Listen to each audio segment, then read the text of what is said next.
आज बहुत ही खुशी का अवसर है इंद्रप्रस्थ संजीवनी के लिए, जो 2007 से सभी सदस्य इस संस्था में कार्य कर रहे हैं।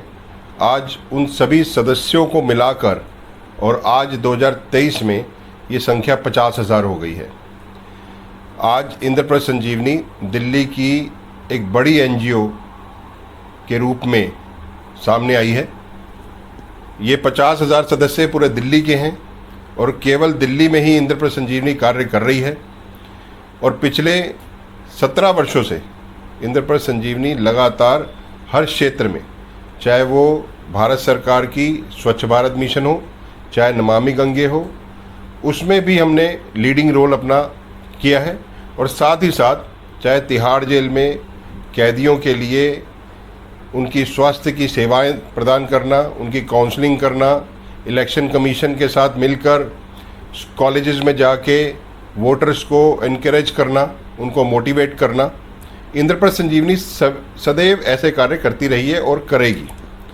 अब एक बहुत बड़ी उपलब्धि है हमारे लिए कि ये 50,000 जो वॉलंटियर्स, जो सदस्य इंद्रप्रस्थ संजीवनी के साथ हैं, ये एक बड़ी ताकत बनकर समाज में एक अच्छा कार्य करके दिखाएगी, जो अभी तक कर रही है।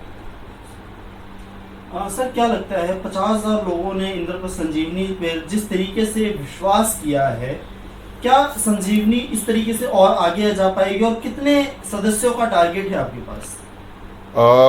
अभी जो 50,000 2023 में हुए हैं, हम प्रयास करेंगे ये संख्या और आगे बढ़े। ये जो सदस्य हैं वो आगे सदस्य बढ़ाएं। ये तो वो सदस्य हैं जिन्होंने सदस्यता ग्रहण करी है। मैं अगर दिल्ली के ऐसे लोगों की बात करूं जो लाभार्थी हैं, वो 10 लाख से भी अधिक हैं। किसी को हमने गंगा जल घर पे जाके दिया है। हमारा एक मोबाइल ऐप है गंगा जल, वो अगर ऑर्डर करता है तो उसके घर तक गंगा जल हम पहुँचाते हैं। किसी को हम स्वास्थ्य सेवाएं प्रदान कर रहे हैं, किसी को व्हील चेयर्स दे रहे हैं। यहाँ तक कि जो भारत सरकार की स्वच्छ भारत मिशन जो एक अभियान चला था, उसमें स्वच्छाग्रही बनाना इंद्रप्रस्थ संजीवनी ने दिल्ली में सबसे पहले शुरुआत करी थी उसकी।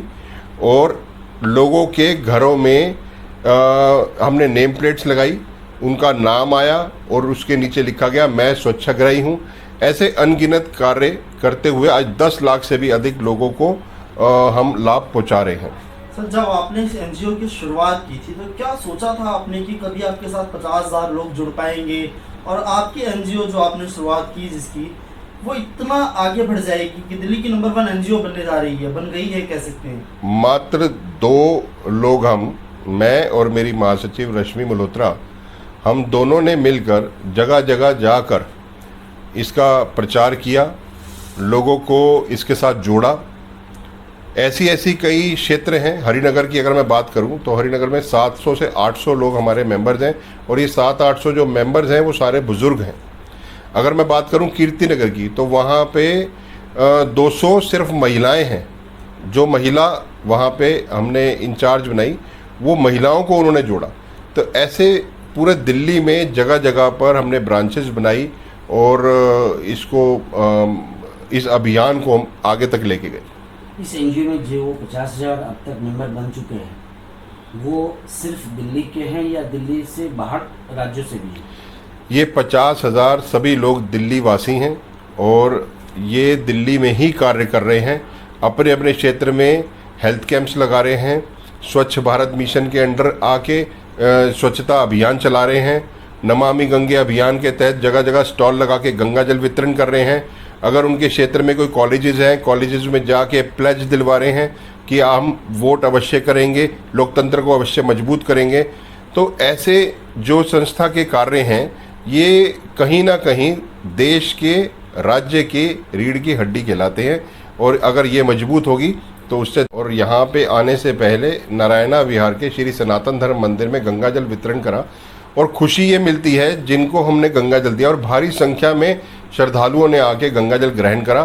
खुशी ये मिलती है कि जब वो गंगा जल ग्रहण करते हैं और उसी गंगा जल से जब अपने इष्ट देव शिव का अभिषेक करते हैं तो मन में एक सुकून मिलता है, एक मन में शांति मिलती है कि ये जो जल है वो सही हाथों में जा रहा है और भगवान के चरणों में अर्पित हो रहा है। आपका कार्य क्षेत्र सिर्फ दिल्ली है या भारत के और राज्य भी हैं? देखिए, अगर हम बाहर की बात करें तो बनारस में हमने एक नई शुरुआत करी। वहाँ पे 80 घाट, जो एक ऐतिहासिक घाट है, वहाँ पे नमामि गंगे की एक शपथ, जो भारत सरकार की एक शपथ है कि मैं शपथ लेता हूँ कि देश की सभी नदियों को स्वच्छ रखूँगा। ऐसे ही उसमें 8 पॉइंट्स हैं, वो वहाँ पे हमने शुरुआत करी। और वहाँ पर आज ये देखिए, मकर संक्रांति से लेके अभी तक वहाँ पे रोज़ाना हज़ारों श्रद्धालुओं को शपथ दिलवाई जाती है। ये एक इस तरह से अभी जो एनजीओ की देखिए, इस एनजीओ के माध्यम से मुझे गंगा पुत्र का नाम मिला। इस एनजीओ के माध्यम से मैं डॉक्टर बना और आने वाले मैं लोकसभा चुनाव लड़ूं और या विधानसभा चुनाव लड़ूं, जिससे कि जो मैं अभी एनजीओ के माध्यम से लोगों की मदद कर रहा हूं, कि अपने में एक बहुत बड़ी ताकत होती है, वो